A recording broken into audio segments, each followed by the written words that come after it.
Hey guys, happy full moon. Even though we're a little bit behind. Oh my gosh, it's been like the craziest, busiest week.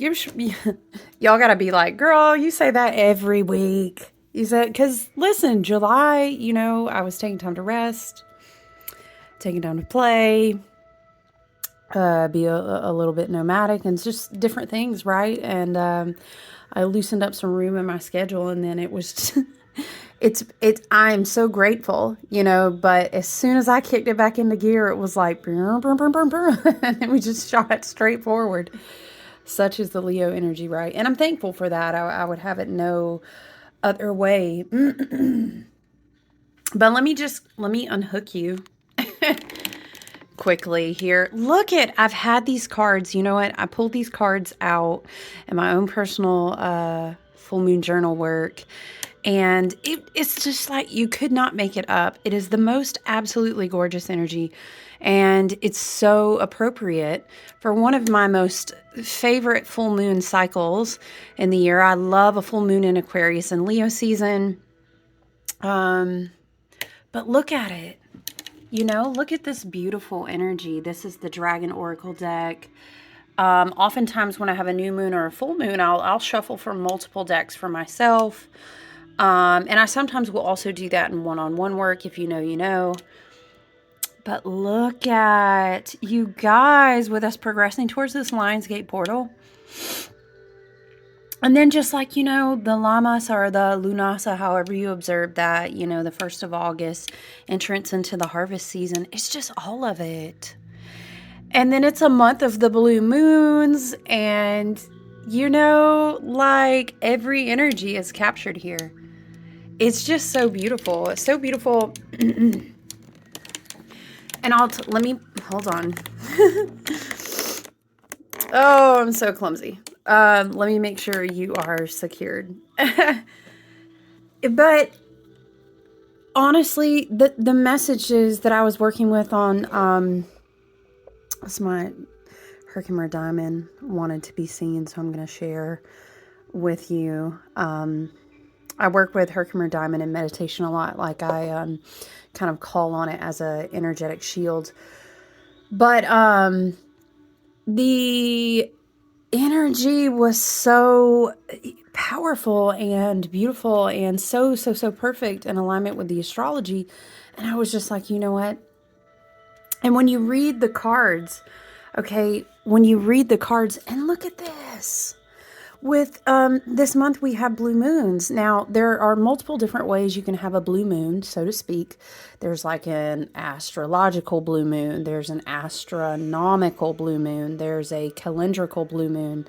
So this is just a blue moon because of the way that the calendar falls. And so we do have 2 full moons occurring in the calendar month of August. So, but nonetheless, it makes this beautiful blue flame type of energy, totally amplified by the full moon in Aquarius, which is so gorgeous. And you can just see it. You can just see it flaming off this card. This is the Mariel Tarot, by the way, which is an amazing tarot deck. I've had it for many years now, and it really was the first shift in my path of working with the tarot. And for a long time, I've used it in readings and one-on-one work, but for a long time I use it on a personal level because it goes very deep. But also, look at and mind you, 8 8s I drew. As we progress towards this 8-8 portal, I was like, wow, okay. It's just so beautiful. It's gorgeous. And I actually, Marie White, who did the Mariel Tarot, her art, I mean, as an artist, she's amazing. Like, look at this stuff. You guys, you could totally hang them up as like massive oil paintings and they would be iconic. But her writing and the research that she's done and her grasp of understanding in a spiritual and esoteric way of writing about the tarot, I mean, it's just amazing. And so I thought maybe just to change it up a little bit, to do something different. I would read that to you, so you get a little bit of maybe ASMR. No, I don't even have the microphone for that. um, and I mean, even the Sacred Geometry Oracle was very beautiful. I don't know that I will read those cards, but it was still a beautiful energy, very much Vesica Pisces going on in this card. And then we have the pentagram, the pentagon. We've got this energy going on with the 5 turtles in the Gentle Spirit card. You know, the Native American about stories, you know, about Turtle and Turtle Island, Turtle Spirit, and the Spirit of Gaia here. Very powerful cards, but I love the energy. I actually have the Vesica Pisces. I keep this over here with Bridget, but one day I will go to her well. I'm calling that in for myself, but is something that I've always wanted to do. Anyway, and then the sun, you know, is just gorgeous. Look at that. It's gorgeous. All of these cards are gorgeous. Oh, so this is Tarot of Mystical Moments, but the Light Seers Oracle, and if you know me, you know I'm obsessed with, dude, I'm totally drawing a blank because it's been extremely busy. I've had private sales going on and, you know, back in full on in astrology work. Anyway, why am I blanking on her name right now? This is driving me crazy. Oh, Chris Ann. Duh. Okay, sorry. It took me a minute. Chris Ann's Light Seers Tarot. I often go back to her writings about the tarot cards because she just has some of the most beautiful and some of my most favorite descriptions of the tarot cards. I love how she writes, but I'm going to read the sun interpretation to you as well because the way that she is talking is just so powerful. Oh, you guys, is my battery power going to die? I'm going to pause you guys for a second so I can plug this in so we don't die. Are we? Okay. Sorry about that. So here's the thing. And of course, mind you, the full moon pooped. Is this what it is? The full moon peaked on, it's just been that kind of week, y'all. The full moon peaked on August the 1st, right? And, of course, that is the day on the wheel of the year, what we refer to and pagan, you know, earth-based celebrations, as we flow with, the wheel of Gaia. That would be Lamas, Lunasa, Lugnasa, however you say that, right? So celebrating the opening of the harvest season. This is when we celebrate in many different ways. You know, you're celebrating the sun deities. And of course you can go Celtic with that, but you can go with whatever your soul resonates with.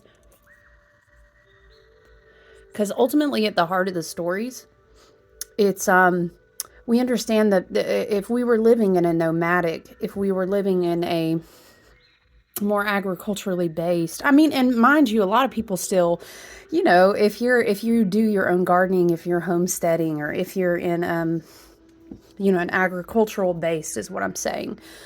Or even if you have a potted garden, if you are planting, if you're working with the soil in any kind of way, you understand the appreciation of your crop and how much you can.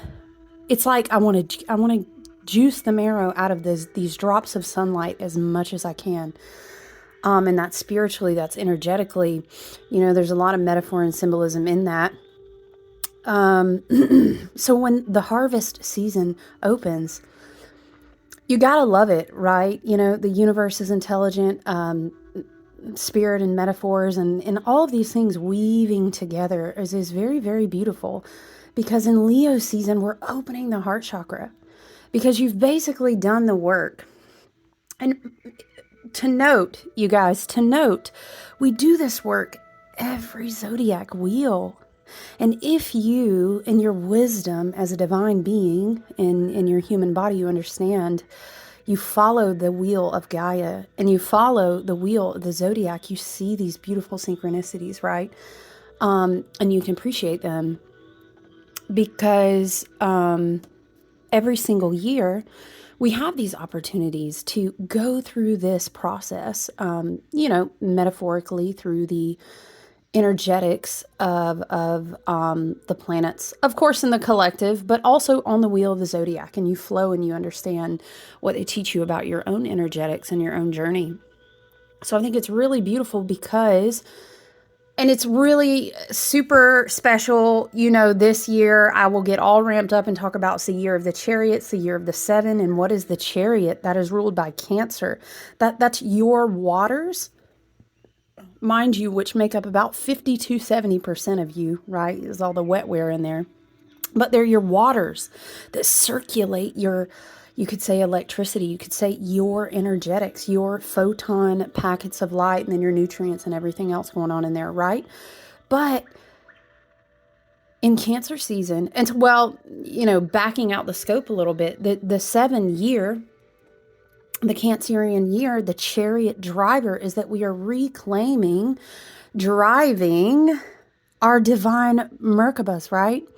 And that is out of even the realms of just your physical body, right? And that's through the reclamation of an ultimate cleansing of the waters in a whole year that's kind of set the tone by the chariot, which is ruled by Cancer. Do you know what I'm saying? So it's even a huge impact in that regard. But what happens cyclically is that we go through Cancer season and we work on remothering ourselves, rebirthing, cleansing, letting go of things. You may say debris that's been collected, rebirthing new things. We're doing all this work with the emotional waters.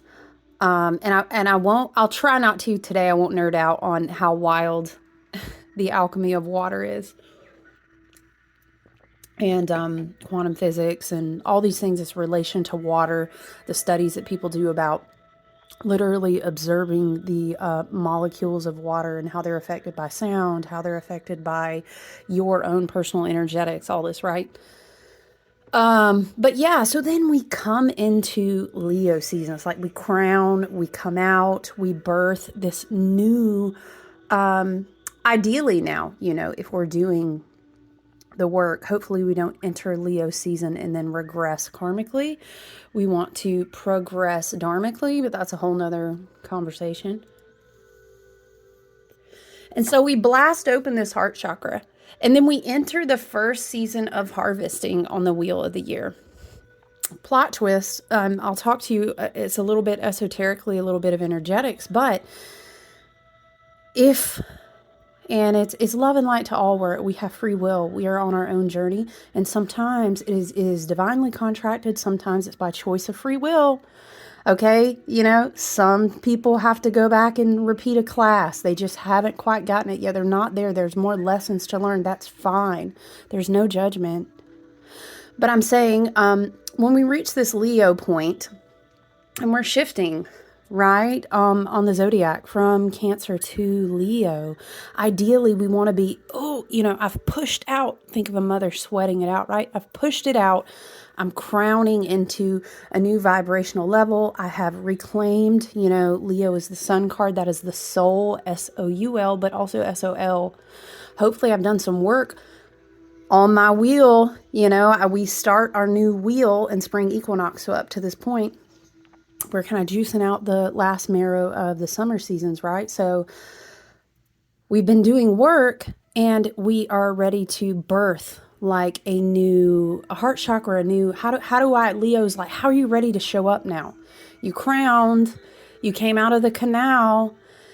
And what we do is, hopefully it's reclamation of some soul fragmentation. You know what I'm saying? Which is a fancy way to say, hopefully you did your healing homework and you were able to bring back some pieces of that light into yourself, right? It's like reconstructing your light body. Imagine it looks like a puzzle, or, mandala geometrical. Maybe it's gears that need keys. However you picture that as your light body. So ideally, you're rebirthing into Leo season, right? And you're like, da-da-da-da, you know. I was telling someone before, it's kind of like Mario gets a star, right? And he powers up to the next level. Ideally, that's hopefully what we're doing in Leo season. But sometimes what happens, and again, there's no judgment there, is that unfortunately we may go back when ideally we want to be turning and progressing forward. And how we present, you know, our heart chakra, our soul, our energetic signature, you know, your Mirakesh, your essence. And then sometimes you go back and it's like, you know, do you now on the Mario metaphor is my mind is showing me, it's like, you remember when you played Mario? I'm gonna date myself slightly, but what the fuck is age? Who cares? And you would be on a level and you'd just be like, God dang, and you did the level like fucking who knows how many times, right? You remember? Well, that's applicable to really any Mario, but I'm more talking about OG for my 90s peeps out there. But you would play the level over and over, and it's like you just ain't getting it this time, and that's okay. Because eventually you would nail it, or you'd figure out the hack and you'd go up over the blocks, or you had done it enough times that you beat all the obstacles and then you got the flag, right? And then you power up to the next level, right? So funny metaphor. But I think that it is very beautiful and powerful how harvest season opens up. Because Cancer is teaching you how to clear the waters, which is the base of your emotions. And your emotions fuel everything. Knowledge is important. Wisdom is very important. But if let's imagine that your emotions are like fuel for your vessel, the waters of your vessel, 50, 70%, right? If the fuel is trash, whatever you blast out, right? Creative space, manifestation space, visualization space, your Mirakesh, your Mirakai, your soul, whatever comes out of that heart chakra and it's ready to say, I'm ready to be seen, I'm ready to express, I'm ready to show up in Leo season. What is it they say when you're trying to, you know, I love to go to the gym and I'm on the health journey and all that, which I've been for many years now. Is like trash in, trash out, right? So, coming into Leo season, you know, you're thinking about essentially what am I pushing out through my heart chakra space? How am I arriving? Have I been able to recover some pieces of my fragmented soul? And so, we were on the metaphor of the vehicle. So, because we're talking about driving your Merkaba, right? So in Leo season, it's very beautiful that as we progress through Leo season, we arrive at the first of the harvest, because it's like you're ready to receive everything that you've worked really hard for in many different levels, spiritually, emotionally, you know, manifesting, you know, fruits of your labor. So it's like, it's almost this vibration of you're ready to get the keys so you can go drive. So hopefully as you get back into your Merkaba and you arrive back into the heart chakra, you're ready to drive with a new sense of awareness. Hopefully your fuel, your waters, your emotional body as we've come through Cancer season have prepared you. And then it's like, how are you going to show up? And I love that it is a full moon in Aquarius, which of course, Sun in Leo, polar opposite, the moon's going to be in Aquarius. It's very beautiful because, you know, we've been working with this interesting influx of all kinds of light energies. And we can trace it back a decade. We can trace it back. There's very specific marker points. And you can study this. You can study it in geomancy. You can study it in astronomy. You can study it in astrology, wherever you want to go with it. If you don't want to go woo-woo with it, you can study it in other ways. But what I'm telling you is, especially this year, is a huge peak point in solar activity and reception of what Spirit has been saying in many different ways across the collective is reception of new light. Because do you understand that every time you step out into the sun is shining on you in a way that it has never shown on you before. You're literally, also, let's not even nerd out into how your cells recreate themselves. And it's like, every X amount of days, you have X amount of new particulate matter of your body because of the way that your body revitalizes and regenerates itself, right? Ideally, if you're in good health. And even if you aren't, it's pretty miraculous how the body is like helping you. But yeah, so you walk out into the new sunlight and you have these new cells. And even if you think about fluids flushing through your body, it's newness, it's newness, it's newness. New waters, new light packages, new reception of energy to be processed completely anew. And it puts a whole new perspective, doesn't it? And I love that about Aquarius. Of course, I myself, I have a sun and moon in Aquarius, but I have a lot of other Aquarius placements in my chart as well. And there are Hebrew letters associated with the major arcana in the tarot, right? I don't want to get so esoteric that you can't hang, but I have faith in you. But the Hebrew letter on the star card, which is the Aquarius card, it has something to do with like a window. And the Aquarius is full moon energy is very much like a window. And the way that I see it in my mind's eye, the way Spirit is showing me, is it's like a window opening up between timelines, or you could say between densities, or you could say between realities. However it makes sense in your mind to digest that, you trust it. But it brings, it's almost like glimpsing. I see it twofold. It's like glimpsing into different timelines and calling parts of your future self into the now. And we always return to the now because, right, what's happening now is that your cells are constantly regenerating. What's happening now is that the sun is shining on you a new way every hour, every time you step outside, every day that you wake up. It's it's all these like, I don't want to say cryptic, but in mindful practices, it's like, be here now. You literally cannot do anything but. You can't. Because every time you step into a new moment, everything, like, you're regenerating, you understand? So, and then I risk getting like super quantum, and I don't want to do that because it can get confusing, but I think you can understand the concept. It's very beautiful. Full moon in Aquarius is so beautiful in Leo season because Aquarius is the higher mind. It is out. It is very cosmic. It's panoramic views up and above. I'm chilling up here in the clouds. You guys worrying about aliens, but I've done been chilling with the aliens because I see from up here. This is this Aquarius view, right? And it's like very galactic, very cosmic. And but the Leo encourages the polar opposite of Aquarius. Come down into the heart. Leo and Aquarius, of course, they are opposite polarities in the fixed signs. Leo is the lion, and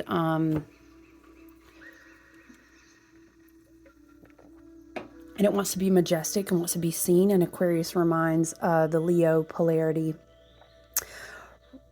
Right. I appreciate how you think of self and how you show up. And I love that for you. It is very powerful. It's very magnetic. It's very commanding. But how are we going to use that for the collective?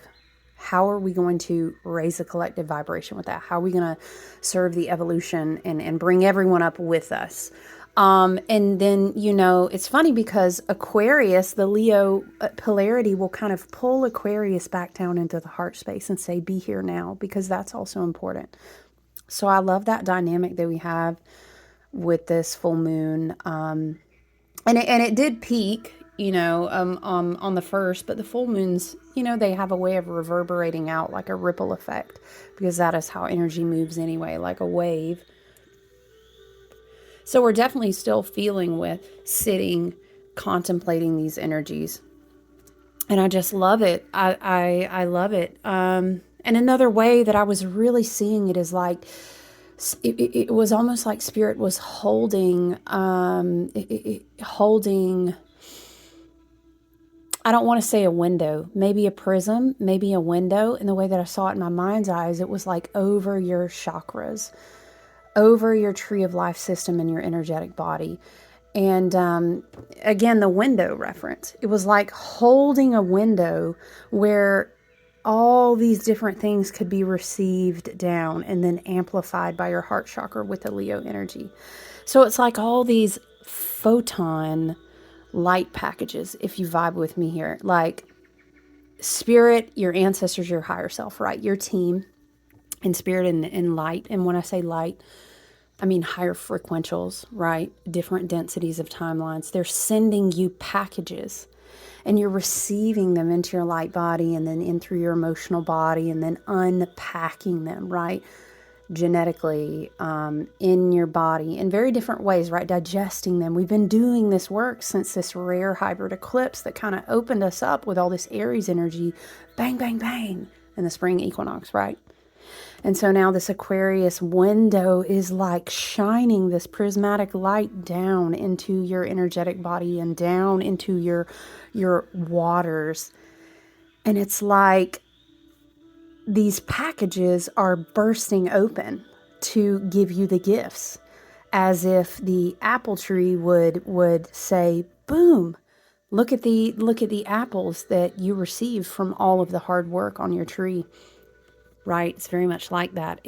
But it's as if Spirit is showing me is as if like the tree metaphor would be your light body, and these light packages are just growing fruit, and then we can utilize that as we would nutrients in food, but in a very different. We're talking spiritual energetics, vibrations, right? We would use this to have creative inspiration, to know how it is now that we need to show up for ourselves, to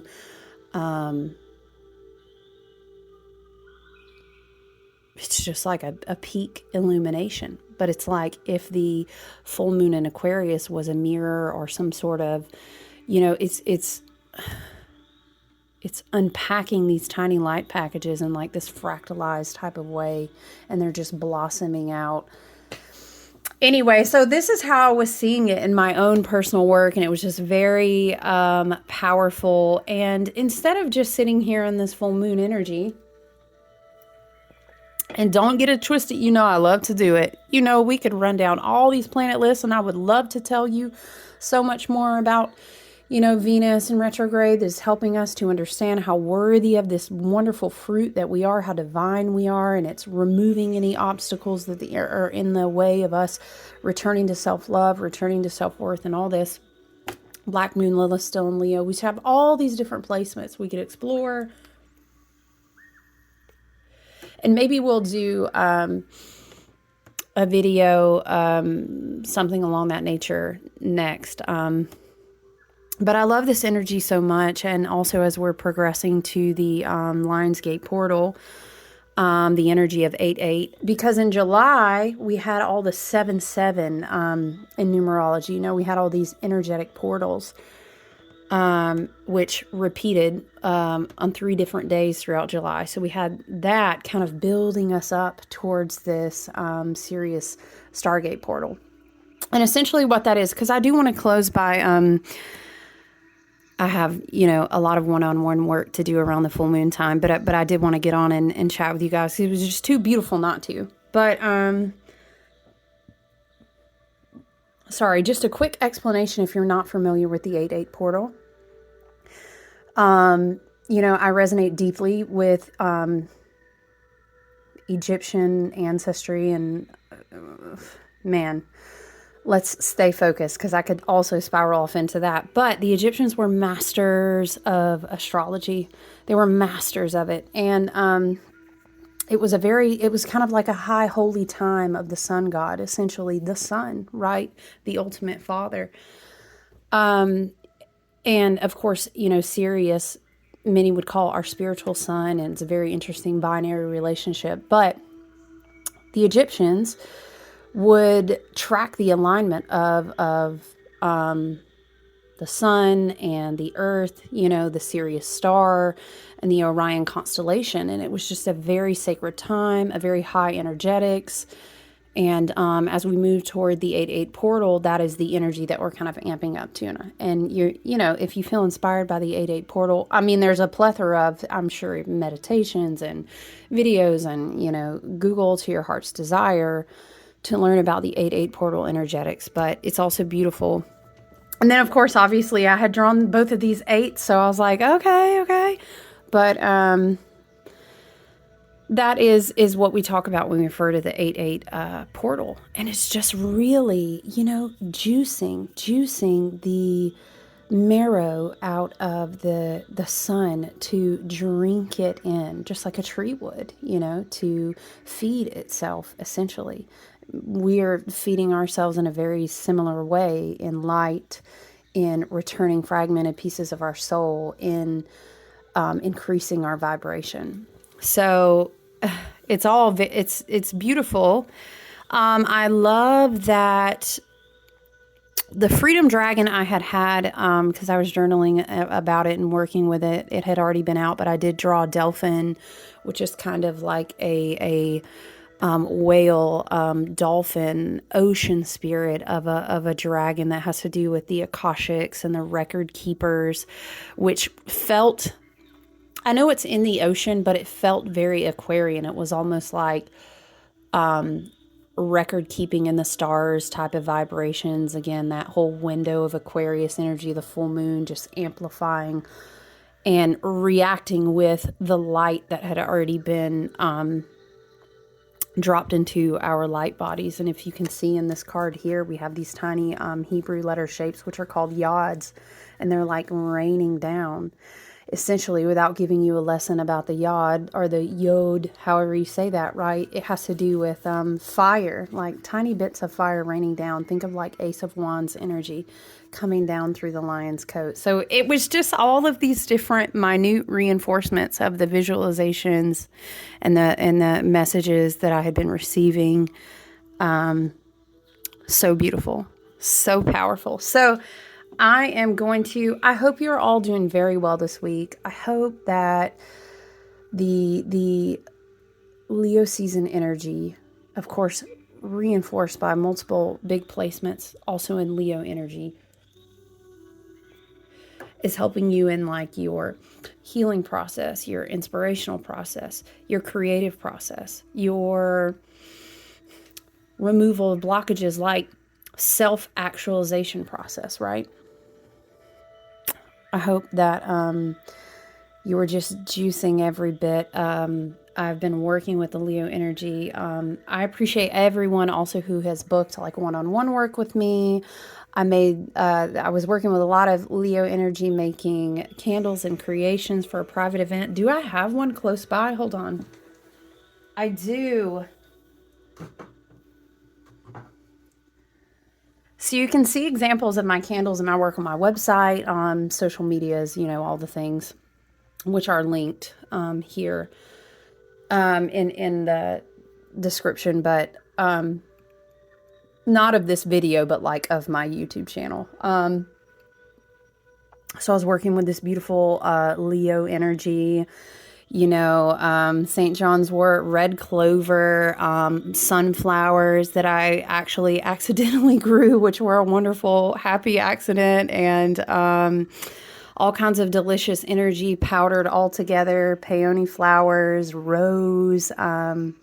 There's even tiny little pieces of dandelion in there. There's all kinds of deliciousness. Mimosa is there. I love it. The light is a very rainy day here today, so the light doesn't do it fair justice, but these candles really turned out beautiful. And I do have on my website, if you want to book to have me make a candle for you. On my Facebook page, I'm always sharing what private events I'll be sharing my work at, but those turned out lovely. Was kind of obsessed with them. So without further ado, where are we at on time? Lord. Okay, my main focus is that, what are we going to read first, Spirit? Let's read from Chris Ann's description of the Sun card. And again, this is not her card. This card itself is from the Tarot of Mystical Moments. When I was studying it, I was also reading her description, but this is very beautiful. I think it's interesting in Mystical Moments how the bird is covering the eye. It's kind of like there's no shadow that will keep you from the light forever.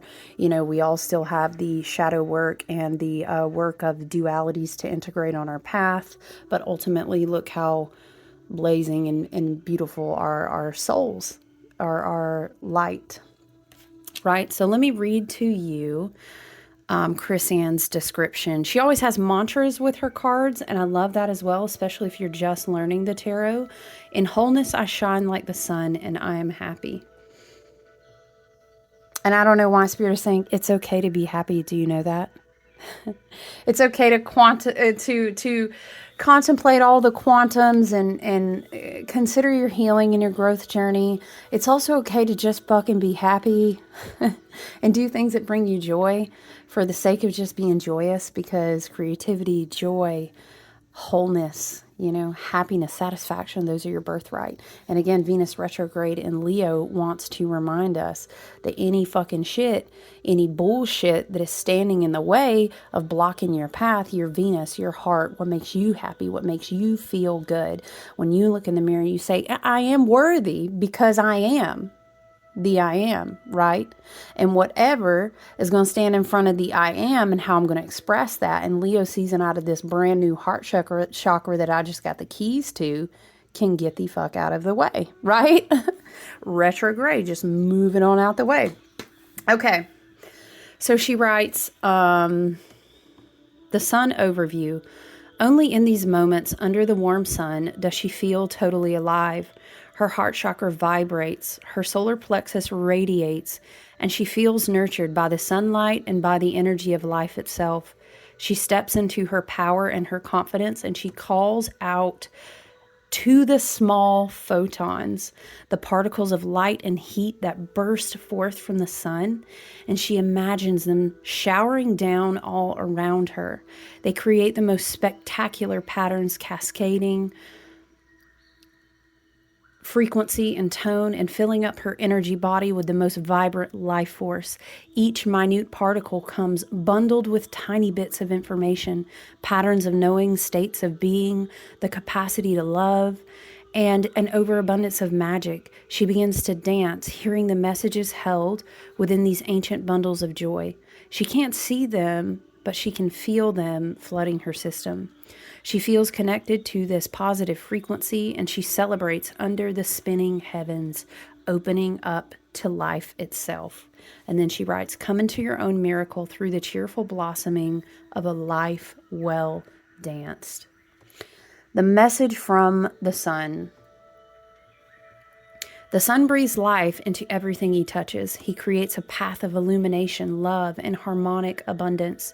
This card is a card of joyful celebration and a vibrant sign of positivity and success.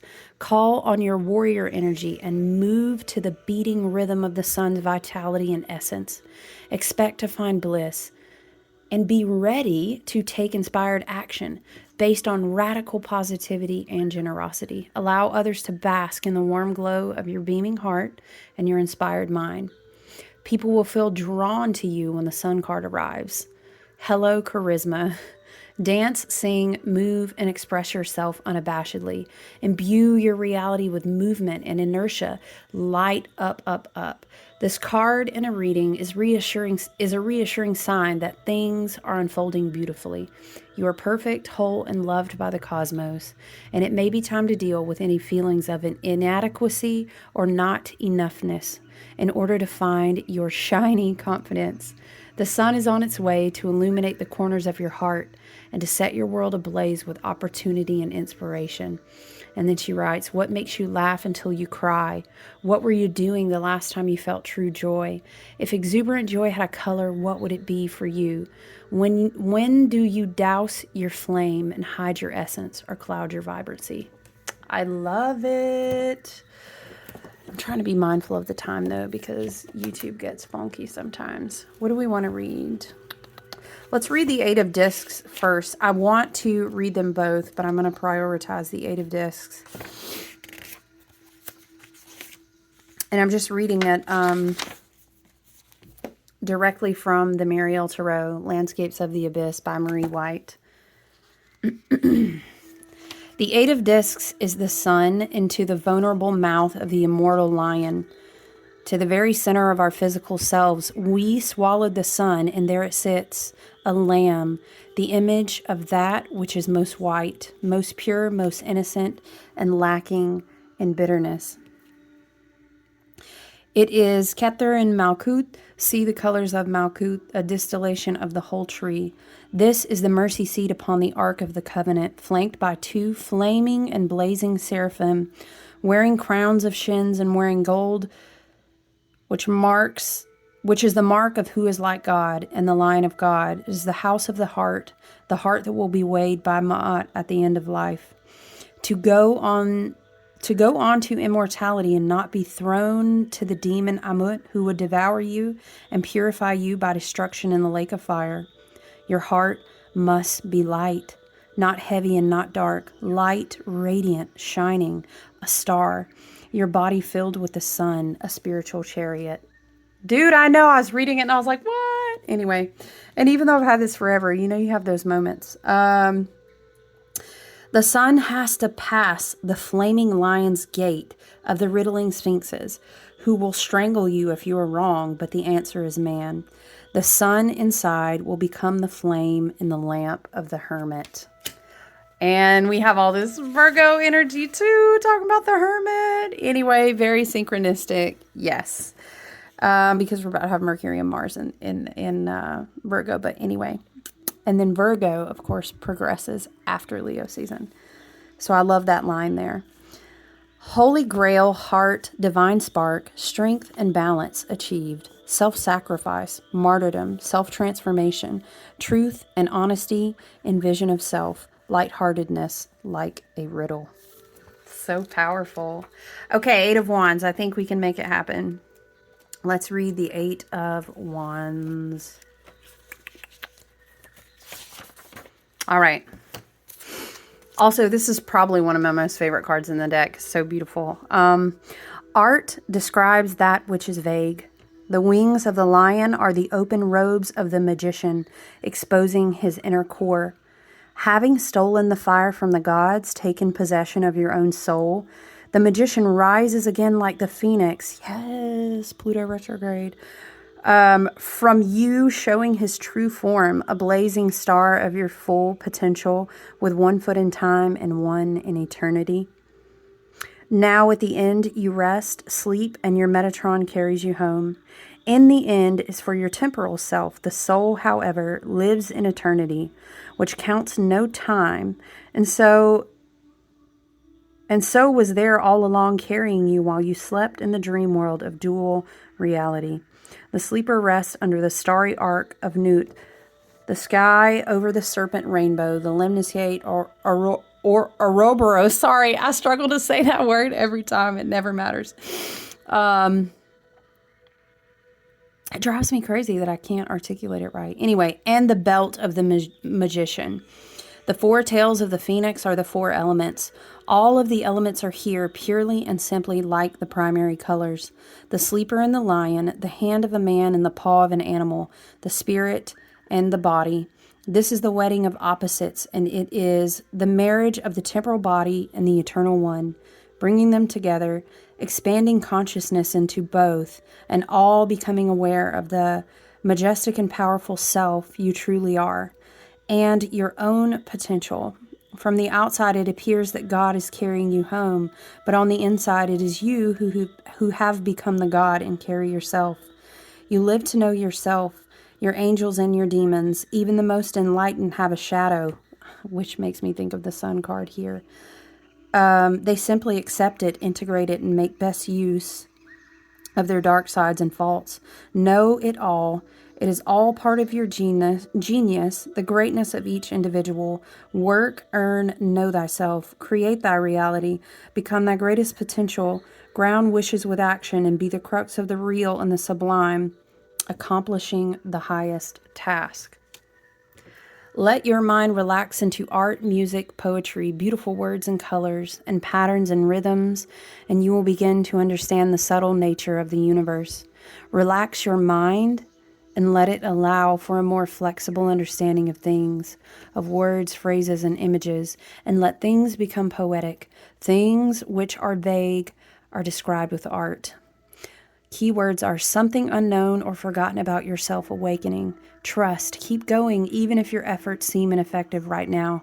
Keep everything simple and primary. Truth, awareness, revelation, majesty, glory, and splendor.